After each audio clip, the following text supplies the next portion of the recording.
Hi everybody, and welcome back to QFMC Connections. This morning I'm reflecting on my dad, Jack McNay. A thought came to my mind as I was thinking back on him and the example he was to me in my life. My dad was an automotive parts guy. He worked mostly for Chevrolet dealerships, and he was a servant, a real servant. We had a map in our basement, the map of the United States, Canada, and Mexico. And on that map were these pins with colored points right on the end of them. And the map was stuck full of these pins all over the United States, parts of Canada, and even into Mexico. Places where my dad had sent parts to people who had made orders from him. And we lived mostly in Missoula, Montana.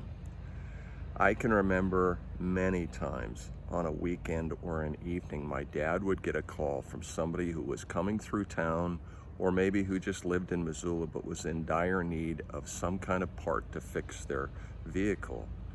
My dad, without hesitation, would get up, go down to the dealership, find the part that they needed, and help the person. I remember on one occasion, my dad sent a part down to Arizona to a guy who was driving from the Midwest, and he was competing in the Baja 1000, and he needed a four-wheel drive part.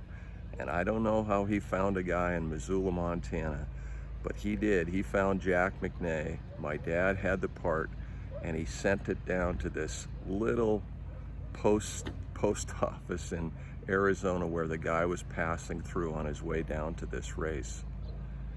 I guess I could suffice it to say my dad definitely went the extra mile.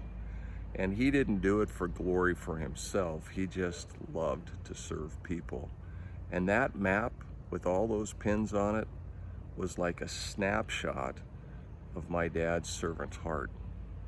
And I'm thinking today on him, and I'm thinking about what it takes to serve. Oftentimes it's just a little thing. It may be inconvenient according to the immediate schedule of the day, but I saw my dad with so much joy and kindness serve people, and I want to be like my dad. I want to be a servant of people, and I'll go one step further and say, I want to be like my Heavenly Father. Now, I need to overcome selfishness. I need to overcome arrogance. I need to give myself to the tasks that the Lord puts before me. And that takes surrender, doesn't it? It's not always easy to let our schedule be interrupted, but it does bring joy. So I'm resetting myself, recalibrating again to being a servant of others. In doing that, I think I'll be a little bit like my dad, Jack McNay, and maybe a little bit like my Lord and Heavenly Father. Hey, I hope that you'll join me in surrendering and serving others today. The Lord bless you as you do. Stay the course.